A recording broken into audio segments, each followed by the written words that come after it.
주님께서 우리를 구원하신 데는 분명한 목적이 있습니다. 그 목적은 또 우리가 살아 존재하는 이유가 되기도 합니다. 가장 잘 보여주는 것은 에베소서 2장 10절, 우리를 구원하신 목적은 그분의 선한 뜻을 선전하기 위한 것이다 설명하고 있는데요, 이와 같은 내용은 성경 곳곳에 기록되어 있으므로 하나님이 우리를 구원하신 목적인 동시에 우리가 존재하는 이유가 되기도 합니다. 예수님께서 이 세상에 계실 때 귀한 말씀들을 많이 해주셨는데, 그중 마태복음 7장을 보면 우리를 가르쳐서 이렇게 말씀을 하셨어요. 너희가 누구인지는 열매를 보고 알 수 있다. 우리 흔히 그런 말을 하죠. 사과나무에선 사과가 열리고 배나무에선 배가 열리잖아요. 예수 그리스도 안에서 구원받은 너희라고 한다면 그에 따르는 마땅한 열매를 맺어야 할 것이다. 왜 이런 말씀으로 시작을 하냐면, 저는 교회가 존재하는 이유도 그렇고 우리가 구원받아서 마땅히 해야 할 일이 있다면 그것은 선한 영향력을 미치는 것이다 라고 생각을 하고 또 그렇게 믿고 목회를 하고 있습니다. 그러면 어떻게 선한 영향력을 미칠 것인가? 작금의 우리 주변 그리고 문화를 보면 너무도 반기독교적인 요소로 가득 채워져 있다고 하는 것을 우리가 부인할 수 없을 것입니다. 웬만하면 예수 믿는다, 웬만하면 교회 다닌다, 그러면은 이해가 되었었는데 이제는 전혀 이해가 안 되는 세상 속에 우리가 살아간다는 거죠. 몇 해 전에 저의 경험을 여러분들에게 말씀드린 바 있는데, 목동 이대병원 그 다리 있잖아요. 목동으로 들어오려면 그날 교인들과 어디를 갔다 오는 길이었는데 운전을 제가 했어요. 근데 그 넘어오는 그 다리가 약간 막히더라고요. 그래서 여느 때도 막혔으니까 그냥 그런가 보다 했더니 그날은 좀 특별했어요. 음주 측정을 하고 있었습니다. 그래서 다리 이렇게 내려오면 꼼짝 못 하잖아요. 어디 갈 데가 없으니까. 아마 그 길목에서 경찰들이 음주 측정을 하는데 이제 제 때가 되어서 내리고 하려고 하는데 옆에 앉아있던 교인이 말을 안 했어야 되는데, 목사님이세요? 이랬네. 그러면 그렇게 말한 이유는 뭐겠어요? 우리 그런 거 안 하니까. 근데 그 경찰이 그 말을 받고 한 말이, 하세요. 요즘 목사들도 많이 마셔요. 이런 세상에 우리가 살아가고 있다는 말씀이죠.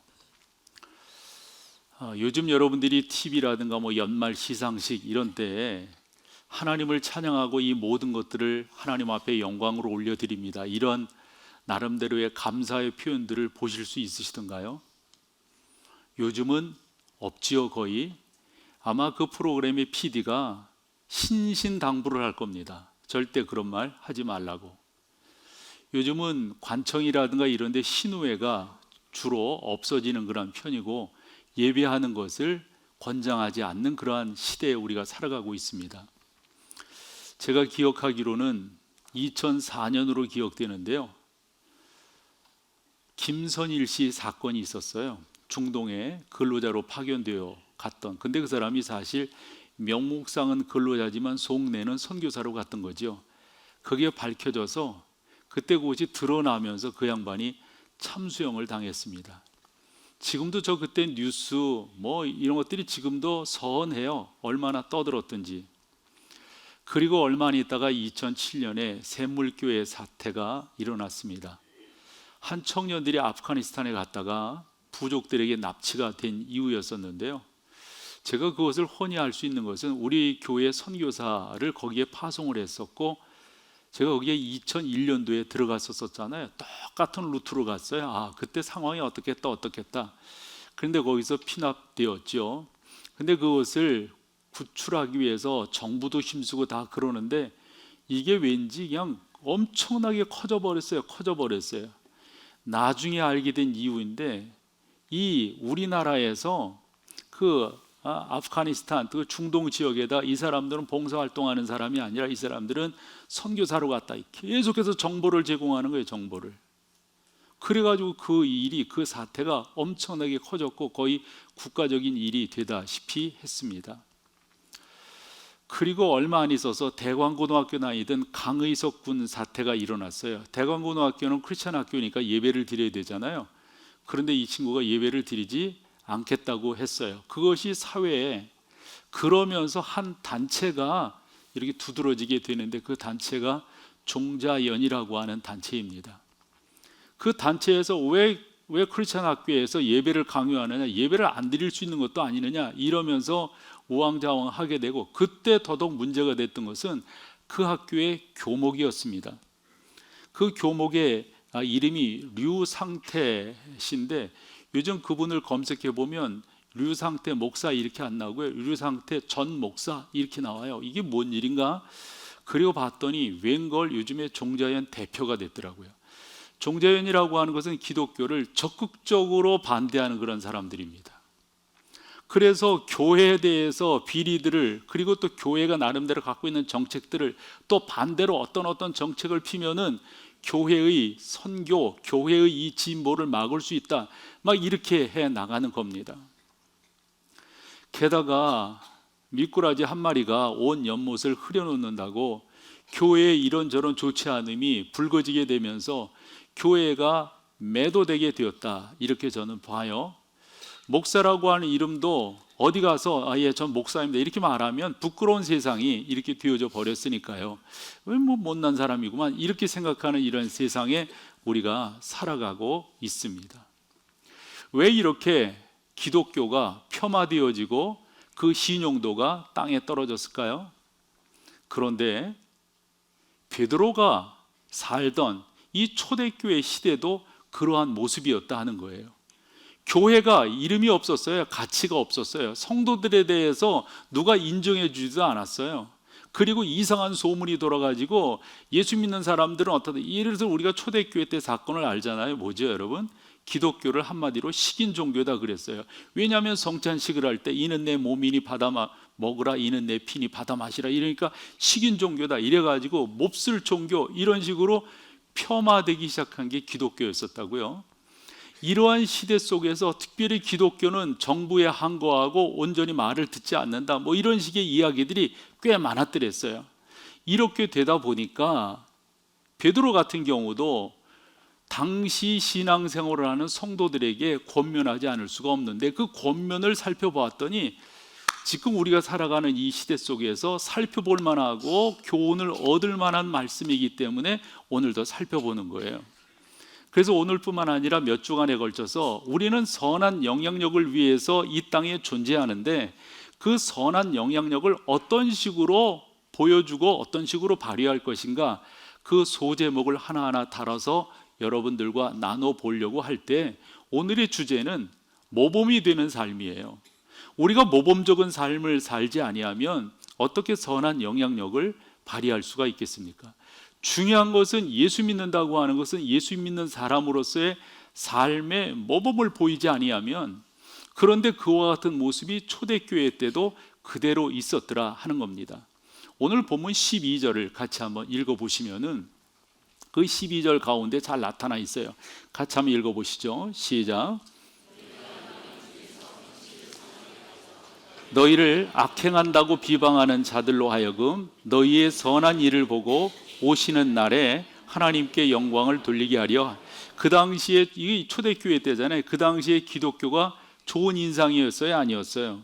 여기에 보면 악행한다고 비방하는 자들로 하여금, 이런 말들을 보면은 그 당시에 기독교가 그렇게 좋은 인상이 아니었던 것으로 보여져요. 그러한 상황에서 베드로가 뭐라고 말하냐면, 너희 선한 일을 보고 오시는 날이, 오시는 날이라고 하는 것은 주 예수 그리스도의 재림을 상징하는 거예요. 그날에 하나님께 영광을 돌릴 수 있도록 여러분들의 선한 행실을 통해서 예수 그리스도인들의 위상을 올려놓아라, 이렇게 해석을 해볼 수가 있어요. 저는 이제까지 교회야말로 이 민족의 희망이다, 저는 지금도 확신하거든요. 그것을 교회는 이 민족의 희망이지 다른 어떤 것이, 이게 죄송한 표현이지만 정치가 이미 필요 없는 것은 아니지만 꼭 있어야 될 것이지만 그것이 우리의 희망이라고 생각하지 않아요. 우리의 희망은 예수이십니다. 그 예수를 구주로 섬기는 교회가, 교회에 다와져 나갈 때 우리나라는 더더욱 건강한 나라가 될 것이고 더 의미 있는 나라가 될 것이고 말 그대로 나라다운 나라가 되리라고 저는 확신합니다. 그런 면에서 우리가 선한 행실을 가져야지, 선한 행실을 갖지 않는다면 어떻게 우리를 비방하는 사람들에게 지금도 눈을 씻고 우리를 쳐다보는 거거든요. 다시금 12절을 보여주시면 거기에 여러분 선한 일을 보고 우리가 선하게 행동하는 것을 다른 사람들로부터 어떻게 하게 하는 거예요? 보이게 하라는 거예요. 여기 보고라고 에피튜오라고 하는 단어는 그냥 이렇게 어쩌다가 보는 것이 아니라 세심하게 관찰하는 거예요. 진짜 그렇게 하고 있는가 관리 감독하는 거예요. 예수 믿는 사람들이 제대로 살고 있는가 말이죠. 한 번은 국정원 수장을 지낸 그분이 이제 장로님이신데 그분과 만나서 이런저런 이야기를 하는데 참 그렇다 말씀을 하시죠. 교회가 여러 면에서 빌미를 제공하고 있다, 이런 이야기예요. 게다가 요즘 SNS가 발달하다 보니까 그런 것이 삽시간에 퍼져나가는 거예요. 그래서 그런 정보를 갖고 있는 이분이니까 교회가 어떤 식으로 해야 될 것이다 라는 이야기들을 이제 제가 진행하는 그 프로그램에 나와서 이야기들을 쭉 해주셨어요. 그러면서 이분이 안타까운 나머지 이런 표현을 하시더라고요. 교회는 너무 맷집이 좋아가지고 웬만큼 맞아가지고는 꿈쩍도 안 한다는 거예요. 왜 꿈쩍을 안 합니까 여러분? 꿈쩍해야지요. 아파해야지요. 교회가 그런 이야기를 들으면 아파해야지요. 이렇게 하면 안 되겠구나, 올바로 살아야 되겠구나, 하나님의 영광을 올려드려야 되겠구나. 세상 사람들은 우리가 제대로 하고 있는가 아닌가 여러분 눈을 크게 뜨고 바라보고 있잖아요. 이러할 때 우리가 제대로 살아야죠. 예수 그리스도의 영광을 도모하는, 영광을 찬양하는 그런 존재로서 우리가 이 땅에 존재하고 있어야 되지요. 그래서 예나 지금이나 항상 기독교는 도전받았는데 이 도전받는 시대 속에서 그렇다면 우리가 어떻게 선한 일을 보일 것이냐, 이게 이제 오늘 제가 설교하려고 하는 가치요 핵심이에요. 그럼 어떻게? 그래서 그 첫 번째가 11절에 나와 있습니다. 11절을 우리 같이 한번 읽어보겠습니다. 베드로가 당시 성도들에게 하는 말이에요. 시작. 사랑하는 자들아, 거류민과 나그네 같은 너희를 권하노니 영혼을 거스려 싸우는 육체의 정욕을, 여러분 요게 비법이에요. 여러분들이 선한 영향력을 발휘할 수 있는 중요한 비법이 뭐냐면 거슬러 싸우는 육체의 정욕을 뭐하라? 제어하라라고 하는 이 단어를 봤더니 아페코라고 하는 단어인데 이것은 멀리 한다는 말이에요. 멀리. 제어하라는 말은 뭐 이렇게 잡아가지고 어떻게 압제한다 이런 의미보다도 멀리 한다는 거예요. 그래서 자제력을 갖는다 이런 말이에요. 그러니까 거기에 보면 육체의 정욕을 제어하라잖아요. 그러니까 여러분들이 좀 더 이 세상에서 영향력을 발휘하며 선한 하나님의 사람인 것을 증거하기 위해서 첫 번째로 하셔야 될 것이 있다면 유혹으로부터 멀리 떨어지는 거예요. 방법이 없어요 여러분. 가까이 하고 있으면 만지고 싶어요. 가까이 하고 있으면 들여다보고 싶어요. 그래서 시편 1편에서 복 있는 사람은 어떻게 한다는 겁니까? 1절 다 같이 한번 읽어봐봐요. 시작. 복 있는 사람은 악인들의 꾀를 따르지 아니하며 죄인들의 길에 서지 아니하며 오만한 자들의 자리에, 여기 세 개의 동사가 있잖아요. 따르지 아니하고 서지 않고 앉지 않는. 그러면 왜 따르지 않아야 됩니까? 왜 서지 않아야 됩니까? 왜 앉지 않아야 돼요? 그 앞에 뭡니까? 악한 꾀이기 때문에, 죄인의 길이기 때문에, 뭡니까? 오만한 자의 자리이기 때문에 우리는 그런 것들을 피해야 되는 거예요. 그러면서 2절에서 뭐라고 있어요? 뭐라고 말씀합니까? 항상 여호와의 율법을 즐거이 묵상하는 자가 복 있는 자라는 거죠. 그래서 3절에서 그러한 결과로서 저는 시냇가에 심은 나무가 시절을 쫓아 과실을 맺으며 그 잎사귀가 마르지 아니함 같으니 그 행사가 다 형통하리로다. 이게 성경이 우리 가운데 주는 교훈 아니겠습니까? 사도 바울은 로마서를 기록하면서 7장에서 이러한 안타까움을, 그래서 다 진솔한 이야기죠. 오호라, 나는 곤고한 자로다. 내 안에서 이 영적인 부분과 육적인 부분이 싸움을 하는데 당신 생각에는 영적인 부분이 날마다 승리할 줄 알았는데 이게 뭐냐? 내가 원하는 것은 선하고 의미 있고 거룩한 것을 추구했는데 나타난 결과는 육신이 너무도 안타깝다, 이런 표현들을 사도 바울이 로마서 7장에서 하고 있잖아요. 똑같은 우리들의 모습일 수가 있습니다.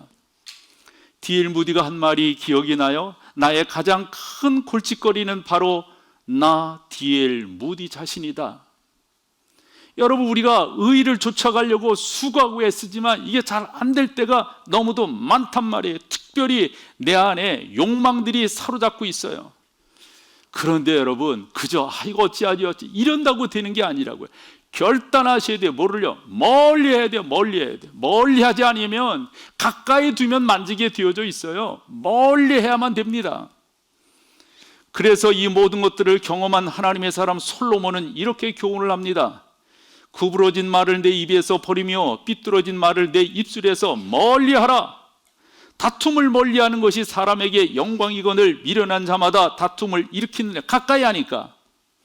패역한 자의 길에는 가시와 올무가 있거니와 영혼을 지키는 자는 이를 어떻게 한다고요? 방법이 없어요, 여러분. 멀리 하시는 길밖에. 해마다 여러분들이 연초가 되면 다이어트에 대한 계획들을 세우시고, 그러면서 여러분 밤에 프로그램을 보면서 그러면 안 되잖아요. 그러면 이게 뭐 먹고 싶어서 다이어트를 할 수가 있을까요? 벌에 쏘이지 않기 위해서는 벌집을 가까이 하면 안 되고, 되지 않기 위해서는 난로를 가까이 하면 안 된다라고 하는 격언이 있듯이 여러분들이 멀리 하는 길밖에 없습니다. 그렇게끔 우리가 살아가려고 애쓰고 수고해도 이게 될까 말까 해요. 그런데 그런 것들을 가까이 하면서 좋은 게 좋은 거지 뭐 이러면서 예수 그리스도의 생명이 있음에도 불구하고 생명 있는 자로서 살아갈 의지가 너무 빈약해가지고 산다고 한다면 어찌 여러분 교회가 이 민족의 희망이라고 이야기할 수가 있으며, 하나님께서 우리를 구원하심이 선한 의도를 위해서 구원하셨다고 어찌 우리가 자신 있게 고백하며 나아갈 수가 있겠습니까? 우리 주님께서 마태복음 7장에 또 이런 말씀을 하셨어요. 그건 사랑함으로 말씀하시는 거고요. 이 세상이 어떠한 세상인가를 너무도 잘 아시기 때문에 말씀하신 거예요. 좁은 문으로 들어가라. 명령의 명령. 멸망으로 인도하는 문은 크고 그 길이 넓어 그리로 들어가는 자가 많지만, 생명으로 인도하는 문은 좁고 그 길이 협착하여 찾는 이가 적음이라. 우리 보고 어디로 가라고요? 좁은 문으로 들어가라. 여기에서 여러분 이 좁은 문이라고 하는 이 표현은 참 의미 있는 표현이 아닐 수가 없습니다. 함부로 성도들을 비방하고 함부로 성도들을 그런 삶을 살지 말고, 그 가운데서 주께서 우리를 선하게 인도하시는 그 선하심 가운데로 우리 보고 들어가라고 말씀하고 있는 겁니다. 그 길은 고생하는 길이에요. 그 길은 힘든 길이에요. 우리는 그렇게 부르심을 입었어요. 그저 세상이 좋아하고 세상이 그저 그런 건 뭐 다 좋은 거지 뭐 이러면서 살아가도록 우리는 부르심을 입지 않았어요. 그것을 분명히 하며 나아갈 때 적어도 여러분들이 선한 영향력을 갖게 되는 것이고 본이 되는 삶을 살게 되리라 저는 믿습니다. 우리가 이제 이렇게 환한 데 있다가 어두운 데를 들어가 보면 더듬게 되잖아요. 그런데 조금 있으면 익숙해져요. 조금 있으면. 저도 이제 새벽 예배를 마치면 불을 다 꺼가지고 어떤 데 계단 내려갈 때 엉금엉금 이렇게 내려. 그때 조금만 있으면 보여, 요 계단이. 여러분, 죄라고 하는 게 그래요. 처음에는 이런 것 같지만요, 친숙해져요. 친숙해져. 어둠 속에 있으면 친숙해진단 말입니다. 그러므로 멀리하는 길밖에 없습니다. 그래서 베드로가 16절에서 이렇게 교훈하고 있는 거죠. 같이 한번 읽어볼까요? 시작. 너희는 자유가 있으나 그 자유로 악을 가리는 데 쓰지 말고 오직 하나님의 종과 같이. 여러분, 자유가 있으나 가까이 할 수 있어요. 그러나 그 가까이 할 수 있는 여러분들의 자유를 자유로 써라 말아라, 쓰지 말아라 라고 하는 거예요. 그래야만이 여러분들을 통해서 우리 하나님께서 크게 영광을 거두십니다. 사랑하는 여러분, 저는 여러분들과 같이 조금 어떤 때는 외로울 수도 있고 조금 어떤 때는 힘들 수도 있고 조금 어떤 때는 적적하기도 합니다. 그러나 이 길이 옳은 길이라고 한다면 이 길을 가야죠. 우리는 이 길을 가라고 부르심을 입었고요, 우리 보고 이 길에 서라고 우리를 구원해 주신 거예요. 그렇게 우리가 나가지 않으면 안 돼요. 베드로가 또 무슨 말을 했냐면 15절입니다. 같이 한번 15절을 읽어보실까요? 시작. 곧 선행으로 어리석은 사람들의 무식한 말을 여러분들이 그렇게 사르셔가지고요, 뭐 예수 믿는 사람들 어때, 요즘 교회들 뭐 어때, 이렇게 함부로 말하는 사람들의 그 말을 어떻게 하셔야 되겠어요? 딱 막아야 되겠죠, 여러분들의 삶을 통해서. 그런데 이 표현을 공동번역으로 봤더니 여기 어리석은 사람들의 무식한 말, 이게 함부로 하는 말이잖아요. 근데 이 표현을 조금 더 의미 있게 해 주었어요. 같이 한번 읽어봐 보세요. 시작. 선한 일을 하여 어리석은 자들의 무지한 입을 막는 것이 하나님의 뜻이란 말이에요. 어떻게 해서?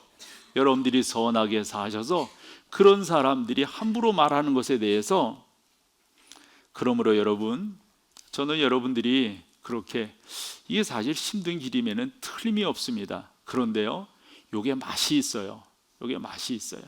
요 길을 올곧게 또박또박 걸어가면 내가 예수 그리스도 안에 있다고 하는 게 의미가 있고 참된 그런 교훈을 얻게 되어져 있으니까 여러분들이 그 길을 쭉 걸어가십사 하는 거예요.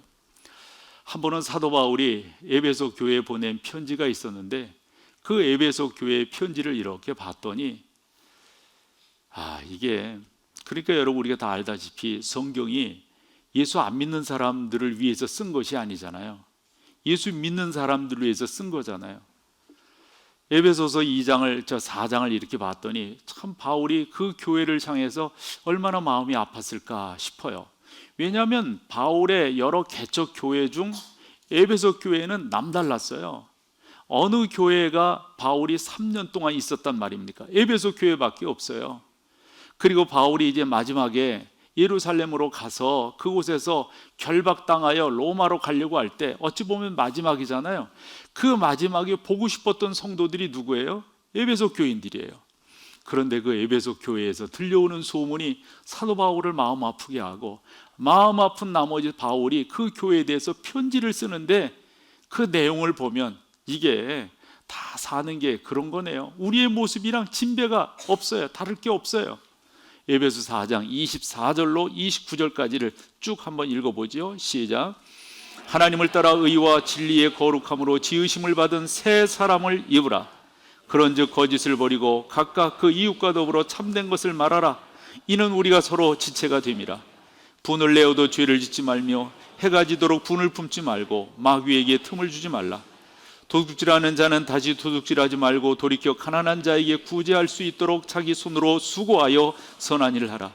무릇 더러운 말은 너희 입 밖에도 내지 말고 오직 덕을 세우는 데 소용되는 대로 선한 말을 하여 듣는 자들에게 은혜를. 그러면 여러분 잘 읽어보면 몇 가지가 지적되고 있는 건데 봐봐요. 첫 번째가 뭐냐면 그 25절에 무엇을 버리라고요? 거짓을 버려. 그럼 뭐 거짓이 뭘까요? 아마 교인들 가운데서 서로 속이고 막 그랬던 것 같아요. 이것 때문에 문제가 생긴 거예요. 그래서 그것을 버리고 이웃과 더불어 참된 것을 말하라. 거짓을 말해.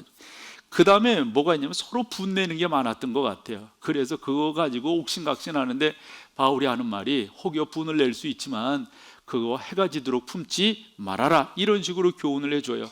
그 다음에 또 무슨 모습이 교인들 가운데 있었다는 말이에요? 이것도 깜짝 놀랄 것 같아요. 도둑질하는 게 서로 있었던 것 같아요. 그리고 도둑질하는 자는 다시 도둑질하지 말고 돌이켜 가난한 자들이 구제할 수 있도록 자기 손으로 수고하여 선한 일을 하라. 이것도 교훈하고, 이게 교회 바깥의 일이 아니라니까요. 그 다음에 또 뭐를 지적합니까? 29절 마지막에 보면 뭐죠? 더러운 말은 너희 입 밖에도. 그러면 여러분 그 25절에서 거짓을 버리고와 29절에서 더러운 말은 어떤 차이가 있는 거예요? 말이라고 하는 것도 경중이 있겠죠. 아마 모르긴 몰라도 별 소리들이 다 있었던 것 같아요. 저는 교회가 더더욱 건강해지기 위해서는 이런 부분들을 잘 갖추는 것이 무엇보다도 중요하다라고 생각을 합니다. 적어도 우리가 그처럼 하나님의 말씀대로 잘 살아간다면 이보다 더 귀한 것이 어디 있겠어요? 요즘에 새벽 시간에 요한복음을 갖고 새벽 큐티를 하고 있는데, 그 요한복음을 쭉 읽어가다 보면 요 한 주간 동안 요한복음 6장을 나누었거든요. 오병이어의 역사인데, 오병이어의 역사를 이루고 난 다음에 사람들이 너무 놀래가지고 저런 분이 우리의 왕이 되면 좋겠다 그래서 왕을 삼으려고 하니, 예수님께서 그 모든 것들을 다 제끼시고 산에 들어가 기도하세요. 그리고 난 다음에 이 오병이어의 사건이 어떤 의미인지를 그 뒤에 하나하나 풀어주십니다. 그러면서 이렇게 말씀하세요. 너희가 내 살을 먹고 내 피를 마시지 아니하면 너희 속에 생명이 없느니라 그러세요. 그래서 질문을 해보게 되더라고요. 너희가 내 살을 먹고 내 피를 마시지 않으면 너희 속에 생명이 없다고 하는 말씀이 뭔가? 다시금 생명을 내가 그렇다면 가졌다고 하는 건 뭔가? 내가 구원을 받았다고 하는 건 뭔가? 그와 같은 말씀이 저 53절, 54절 계속해서 58절까지 계속 나옵니다. 그래서 58절 말씀을 보면 이것은 하늘에서 내려온 떡이니, 이것은 말하면 당신을 말하는 거예요. 당신을 이렇게 나눠주는 것은 하늘에서 내려온 떡이니 조상들이 먹고도 죽은 그것과 같지 아니야. 이것은 뭡니까? 그것은 뭡니까? 만나잖아요. 내가 여러분들에게 주는 이 떡은 하늘에서 여러분들의 조상들이 먹었던 만나와 다르다는 거예요. 왜 달라요? 만나를 먹어도 죽지만 나를 먹는 자는 영원히 살게 될 것이다. 이게 우리 주님의 핵심적 가치거든요. 그래서 우리 주님 말씀하신 거예요. 너희가 내 살을 먹고 내 피를 마시면 너희 안에 생명이 있다. 너희가 생명을 가졌다. 질문이 생기더라고요.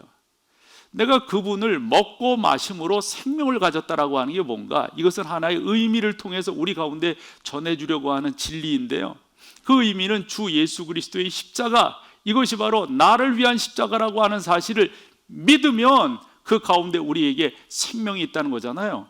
예? 그렇죠? 믿는다고 말을 해요. 그냥 가만히 쳐다보지 말고. 그런 내용이잖아요. 이 생명이 있는 거잖아요. 그럼 또 질문이 생기는 거예요. 아까도 생겼던 질문처럼 내 안에 생명이 있다고 하는 것을 내가 어떻게 알 수가 있어요? 어떻게? 한 번 더, 내가 예수 그리스도 안에서 구원받았다고 하는 것을 내가 뭘로 알 수가 있어요?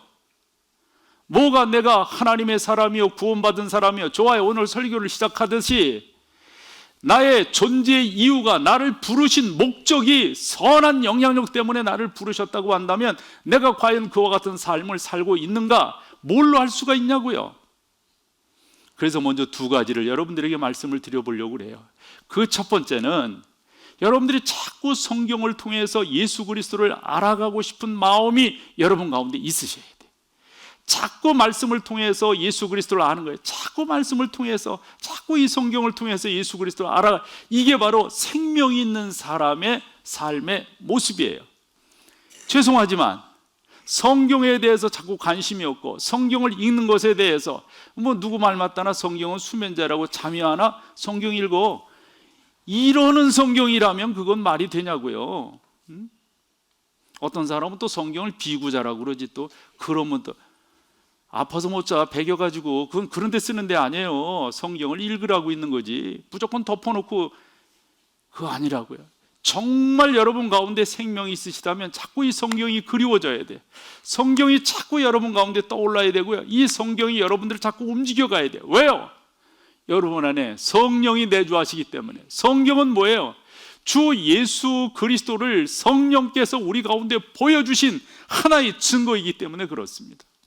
두 번째로, 여러분들이 생명을 가졌다고 하는 것은, 전 이 두 번째도 참 의미가 있다고 생각해요. 예수 그리스도를 닮아가는 거예요. 그 닮아가는 것은 성품이 닮아가는 거예요.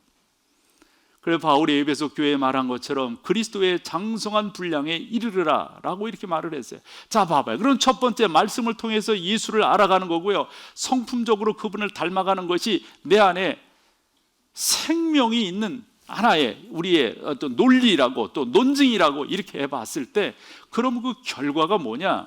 뭐가 내가 예수 그리스도를 알아가고 그 성품을 닮아가는 것이냐? 세 번째가 중요해요. 그 세 번째는, 첫 번째가 자기 부정입니다. 자기 부정이라고 하는 것이 예수 믿는 사람들이 계속해서 나타나야 돼요. 자기 부정이 뭐예요, 여러분? 죄송하지만 예수 그리스도를 알면 알수록 나는 없어져요. 바울의 표현이 그거 아닌가요?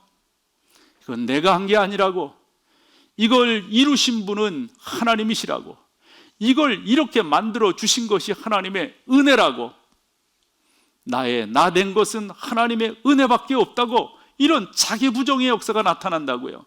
한때 신앙생활을 하면서도 예수의 생명을 가졌다고 하면서도 예수의 거룩함을 추구한다고 하면서도 계속해서 자기가 강조된다면 죄송하지만 어찌 그분의 가운데 예수의 생명이 있다는 말씀일까요? 그건 없는 거죠. 또 하나 어떤 현상이 나타나야 되냐면 희생과 이타적인 삶이 나타나야 돼요. 이기적인 삶은 예수의 생명을 가진 사람의 자세가 아닌 거예요. 저는 적어도 이처럼 모범적인 삶을 산다면 당연히 여러분, 그래서 무엇보다도 이런 삶을 살기 위해서는 여러분들이 11절에 이 베드로의 표현처럼 유혹으로부터 멀리 떨어져야 돼. 자꾸 이것을 떨어지려고 하는 삶의 모습이 있지 아니하면 가능하지가 않습니다. 크게 두 번째로는, 나 이것도 참 의미가 있고 중요하다고 믿는데요, 요즘이야말로 권위가 실종된 세상에 살고 있잖아요. 그러면 예수 믿는 사람의 특징이 뭐가 되어야 된단 말입니까? 그 권위를 인정하는, 그 권위를 존중하는 그런 사람이 되어야 된다 하는 말이에요. 오늘 성경을 읽을 때 난 이 말씀에 사실 설교를 준비할 때 이 단어가 크게 와 닿지 않았는데 1부 때부터 이렇게 보면서 이 말이 특별히 2부 예배 때 딱 와 닿더라고요. 17절 말씀인데 그 17절 말씀에 보면 뭇 사람을 공경하며 형제를 사랑하며 하나님을 두려워하며 왕을 어찌하라고요? 죄송하지만 여기에서 지칭하고 있는 이 왕은 사실적으로 누구를 말하는 것일까요? 저 왕은 어찌 보면은 가장 폭군이라고 하는 네로를 이야기한다 해도 과언이 아니에요. 사실 이 로마 황제들 때문에 예수 믿는 사람들이 흩어졌어요. 직업을 잃었고 고향을 떠났고 부모, 그리고 땅 위에 살지도 못했어요. 가파도기아 같은 데는 땅 속에 들어가서 살았어요. 가서 이야기를 들었어요. 저는요, 평균 수명이 40살 정도 되었다.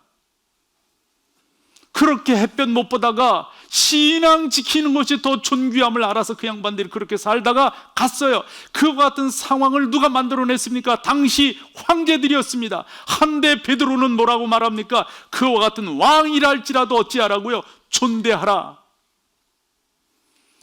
저는 이것이 예수 믿는 사람들의 너무도 중요한 자세라고 생각합니다. 요즘은 권위가 상실된 시대에 살아가고 있어요.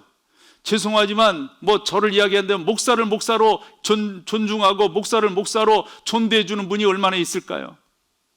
너무도 안타까운 것은 자꾸의 선생님을 선생님으로, 선생이라고 말하면 안 되잖아요. 그렇게 가르치면 안 되잖아요. 선생님이라고 말씀을 드려야 되고 선생님 말씀을 잘 들어야 된다고. 어떤 때는 이런저런 부분들이 마음에 안 드는 것들이 많지요. 특별히 역사 교육에 있어서 왜곡된 교육을 시키는 그러한 교사들에 대한 이야기들을 들을 때 속상함이 많지요. 그러나 이런 시대 속에 우리가 산다 할지라도 좀 더 어떻게 우리가 권위를 인정하며 살아가느냐, 이것을 세상 사람들이 여러분들을 딱 보시면서 저게 예수 믿는 사람의 특징이 이러구나, 이렇게 분별하게 된다 하는 겁니다. 1517년 루터가 종교개혁을 일으키고 난 다음에 독일에서 혼란이 1524년에서 25년 사이에 일어났어요. 삶이 형편없이 어려워지니까 농민들이 반란을 일으켰는데 그것을 우리가 흔히 말하는 농민전쟁이다 이렇게 말을 합니다. 그 농민전쟁을 일으킨 사람들은 삶이 팍팍해서 그랬어요. 어려워서 그랬어요. 그런데 웬걸 루터가 농민 봉기를 일으킨 그분들을 편들지 아니하고 정부 편을 들어버립니다. 그래서 지금까지 루터의 사역에 있어서 지속적으로 질문하는 게 루터가 과연 종교개혁자 맞느냐? 이 이야기예요. 종교개혁자 맞지요. 그러면 루터가 왜 그와 같은 사람들의 편을 들지 아니하고 정부의 편을 들었을까? 간단해요. 루터의 답은요. 그렇게 들지 아니하면 그 당시 역사를 이렇게 찾아봤더니 적어도 20만 내지 30만이나 되는 사람들이 희생당했어요. 동물 죽이듯이 하는 거죠. 동물 죽이듯이. 그때 이 루터가 정부의 편을 든 이유는 이렇게 하지 아니하면 혼돈이 더더욱 가속화될 것 같아서 그랬다 하는 거였습니다. 저는 여러분들과 같이 이 베드로의 마음을, 이 베드로의 정서를 잘 이해했으면 좋겠어요. 베드로는 정부에 대해서, 총독에 대해서, 왕에 대해서 존대하라고, 공경하라고, 순복하라고 말을 하고 있습니다. 그러나 우리가 알다시피 당시 황제들로 인해서 예수 믿는 사람들은 잡혀갔어요. 순교를 당했습니다. 사자굴에 들어가야만 됐습니다. 사나운 짐승의 밥이 되어야만 됐습니다. 화형을 당했고요, 십자가형을 당했습니다. 그럼에도 불구하고 이 극도의 박해 속에 있는 성도들을 향해서 베드로는 그 권위를 존중하라고 하는 데는 모든 것의 집권자는 여호와 하나님이시라고 하는 이 근본적인 신앙과, 그렇게 할 때 여타 사람들이 보는 거예요. 예수 믿는 사람들은 어떠한 태도를 취하는가. 60년대 미국과 같은 경우도 큰 나름대로의 운동들이 일어나죠. 그 중에 하나가 마틴 루터 킹 목사님을 중심으로 한 흑인 인권 운동이었습니다. 서로 화해하고 서로 화목하고 그 가운데 평화를 유지하면서 이 운동을 일으켜 나가야 된다고 하는 마틴 루터 킹과 정반대 멜컴 X가 붙게 됩니다. 멜컴 X는 폭력적인 것을 이야기했어요. 멜컴 X는 부셔야 된다고 그러고 점령해야 된다고 그러고 죽여야 된다고 그랬어요. 마틴 루터 킹은 그러면 안 된다라고 말을 했습니다. 결국 누가 승리했단 말입니까? 저는 작금의 현실 속에서도 마찬가지라고 생각합니다. 그러나 이런 경우도 있을 수 있어요. 예를 들어서 중국 같은 경우 지금 기독교는 무척 핍박과 어려움 속에 기독교가 지금 직면해 있습니다. 여러 사람들을 만나보면서 상황이 어떻게 앞으로 만들어질 건가, 훨씬 더 안 좋은 상황으로 가게 될 것이다. 60년에서 70년 사이 있었던 문화 대혁명을 다시 한번 겪게 될지도 모른다, 이런 식의 이야기들을 해요. 그때 목사인 저는 뭐라고 그분들에게 답을 해줘야 될까요? 여기까지 갈 거라고 흔히들 지금 예상하거든요. 중국이 나름대로 그렇게 기독교에 대해서 문을 걸어 잠그고 나름대로 쇄국이죠. 그렇게 하는 이유는 외세를 막고 그 가운데서 기독교라고 하는 것을 좀 더 누르고 그 다음에 공산당을 세우기 위해서 그런 것은 눈으로 보듯 빤합니다. 그래서 이렇게까지 갈 거라는 거예요. 우리나라도 1935년에 시작이 돼서 1938년에 신사참배가 결의가 됩니다. 초등학교 이런 데부터 35년부터 시작이 돼서 38년에 결의가 되고 교회 안에서 신사참배를 하게 됩니다. 신사라고 하는 것은 여러분 알다시피 일본의 토속적인 신앙 아니에요. 그래서 신사를 지어놓고 다 거기에 참배를 해라 이거예요. 이건 국가적인 행사니까 그래서 해도 된다와 안 해도 된다가 크게 나뉘어지게 되잖아요. 지금 중국 상황이 그런 입장에 처해 있어요. 오성기를 교회에다 갖다 놓고 먼저 국교에 대한 경례를 예배 시간에 하게 한다는 거죠. 그리고 애국가를 부르고 난 다음에, 애국가가 아니죠, 그 사람들 국가는 뭐예요? 그걸 부르고 난 다음에 이제 예배를 시작하게 한다는 거죠. 그런 세상이 올 건데 저보고 그러는 거예요. 목사님 어떻게 하면 좋겠어요? 그때 제가 신사참배 이야기도 했어요. 목사님들, 너무 아픈 현실이지만 그런 세상이 안 오도록 우리가 기도하고 준비해야 되겠지요. 그러나 그런 세상이 온다면 다니엘서가 우리 가운데 좋은 모델이 아닐까요? 다니엘서 3장에서 느부갓네살 왕이 두로 평지에다가 자기 신상을 크게 세우고 온갖 나팔을 불 때 모든 이들은 다 거기에 경배하라고 명령을 했지만 사드락과 메삭과 아벳느고는 그 사실을 알고도 경배하지 아니했다. 느부갓네살 왕이 그들을 불러가지고 너희들 참 똑똑한 친구들이고 내가 사랑했는데 아까워서 내가 너희들한테 한 번 더 기회를 줄 터이니까 너희들 그렇게 하도록 해라. 그때 사드락과 메삭과 아벳느고가 우리는 그럴 수 없다고, 만약 그렇게 하시면 우리가 섬기는 하나님께서 우리를 건져내실 것이지만 혹여 그렇게 아니하신다 할지라도, 즉 그리 아니하신다 할지라도 우리는 왕의 신상에게 절하지 아니할 줄을 아옵소서 하고 풀무불 가운데로 들어가지 않았는가. 6장에서는 다니엘이 나오게 되는데 다니엘이 정치적 음모에 빠져서 그가 하나님 앞에 예배하고 기도하는 것을 사람들이 이 국가를 반대하는 거라고 왕의 명령을 따르지 않는다, 그래서 어인이 지킨 그 명을 내리게 되잖아요. 그때 다니엘이 어인이 지킨 것을 알면서도 어찌했다는 거죠? 기도했어요. 그때 다니엘이 사자굴 속에 들어갔다고요. 하나님께서 만약 그런 과정들을 허락하신다면 기적을 경험하게 하실 것입니다. 세 친구가 풀무불 가운데서 살아나오고 다니엘이 사자굴에서 살아나오듯이 여러분들에게도 그런 은혜를 주실 줄로 믿습니다. 한데 어려운 일이라고, 이건 어려운 일이라고. 여러분, 우리가 어찌해야 되겠어요? 작금의 현실 앞에 여러분들 마음에 드는 것도 있으실 거고 마음에 안 드는 것도 있으실 거라고요. 그럴 때 여러분들은 어찌하셔야 되겠어요?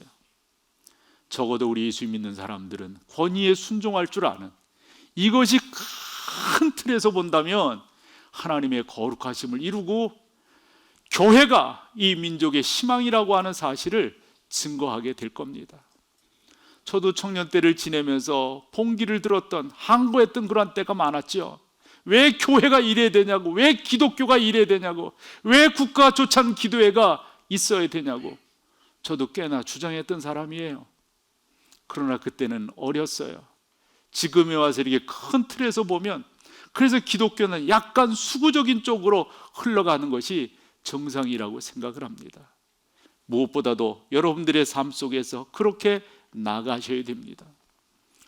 사랑하는 여러분, 여러분들이 이렇게 살다 보면 약간의 고난이 따르게 될 거예요. 이 고난을 여러분들이 감수하셔야 돼요. 하나님께서 우리 가운데 이런 환경을 허락하실 때에는 다 이유가 있어서 주시는 거예요. 여러분, 그런 환경에서 분명한 사실 한 가지가 뭔지 아세요?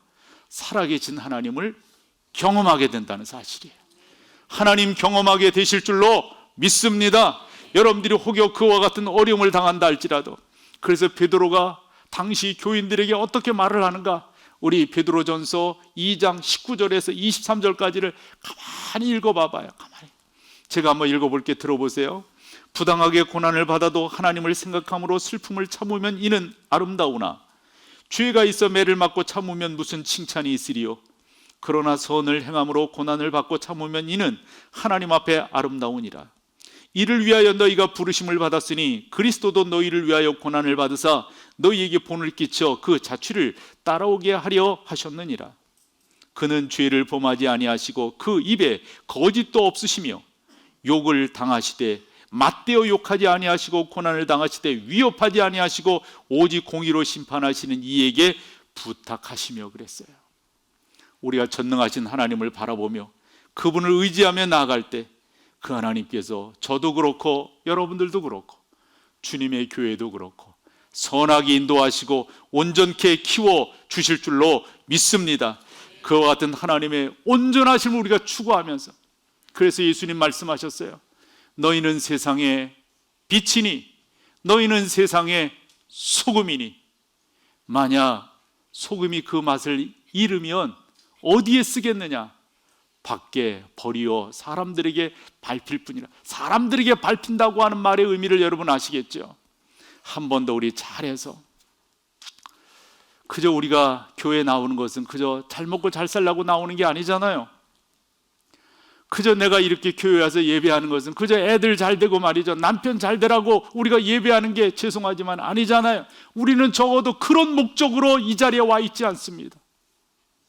하나님께서 나를 구원해 주심에 대한 감사와 구원받은 이로서의 마땅히 올려야 될 예배를 우리는 하나님 앞에 올려드리기 위해서 이 자리에 와 있습니다. 그리고 우리가 이렇게 구원을 받은 하나님의 자녀로서 예배를 드릴 때 더더욱 중요한 것은 나를 구원하신 목적이 뭔가, 나는 이 땅에 존재하는 이유가 어디에 있는가?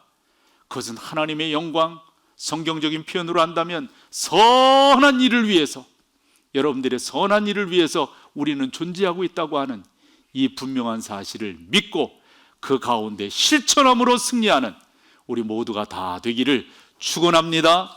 축원합니다. 자리에 일어나셔서 우리 함께 찬양함으로 나아가겠습니다.